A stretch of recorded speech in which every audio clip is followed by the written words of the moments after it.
জাল জালিয়াতির মাধ্যমে তার স্টাম্প এবং বিভিন্নভাবে সে পেপারস তৈরি করে তাদেরকে সাবমিট করেছে, বাট প্রকৃতপক্ষে তারা সরকারি কোষাগারে টাকাগুলো জমা দেয়নি। এজিআর থেকে এইগুলো ভাঙানোর জন্য বা বিআরটি যেসব কাগজপত্রগুলো গাড়ি কাগজপত্র আপডেট করার জন্য সে টাকাগুলো সে বিভিন্ন ভাউচারের মাধ্যমে উঠাইছেন। এই ঘটনার রহস্য, তার সাথে আরও কোনো চক্র জড়িত আছে কি না এবং কিভাবে তারা এই কাজগুলো করেছে, জিনিস সম্পূর্ণ তথ্য পাওয়ার জন্য, ডিটেকশনের জন্য আমরা রিমান্ড চেয়েছি। গতকালকে আমাদের থানায় একটা অভিযোগ নিয়ে আসেন মোহাম্মদ মাইনুল ইসলাম। সে হলো এখানে এজিআর কুরিয়ার সার্ভিসের লজিস্টিক্স এইচআর প্রশাসনের দায়িত্বে আছেন। তিনি এসে জানান যে তাদের একজন লজিস্টিক্সের দায়িত্বে আছে হলো মোহাম্মদ বজলু সাকিদার।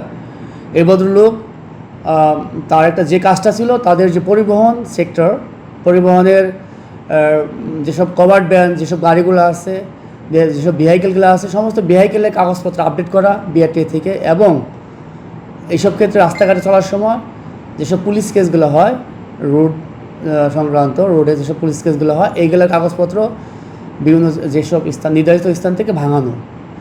তো এই ভদ্রলোক যেটা করেছেন যে সে এজিআর থেকে এইগুলো ভাঙানোর জন্য বা বিআরটি যেসব কাগজপত্রগুলো গাড়ি কাগজপত্র আপডেট করার জন্য সে টাকাগুলো সে বিভিন্ন ভাউচারের মাধ্যমে উঠাইছেন এবং তাদের প্রতিষ্ঠানকে সে এই কাগজগুলো জমা দিয়েছেন।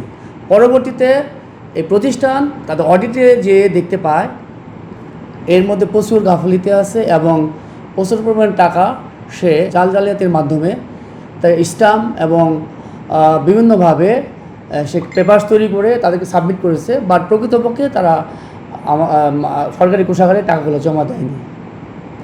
তো এটা যখন ধরা পড়ে তাদের অডিটে, তখন তারা একটা অভিযোগ নিয়ে আসে।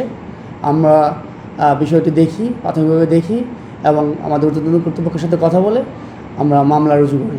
সে 2023 সাল থেকে 2025 সাল পর্যন্ত এইভাবে টাকাগুলো কোম্পানি থেকে ঠিকই নিয়েছে, বাট যথাস্থানে টাকাগুলো রাজস্ব খাতে যে জমা দেয়নি, সরকারি কোষাগারে জমা দেয়নি। সে 23 থেকে 2025 সাল পর্যন্ত প্রায় হিসাব করে দেখা গেছে তাদের 1,65,00,000 টাকা তারা এইভাবে নিয়ে আত্মসাৎ করেছে।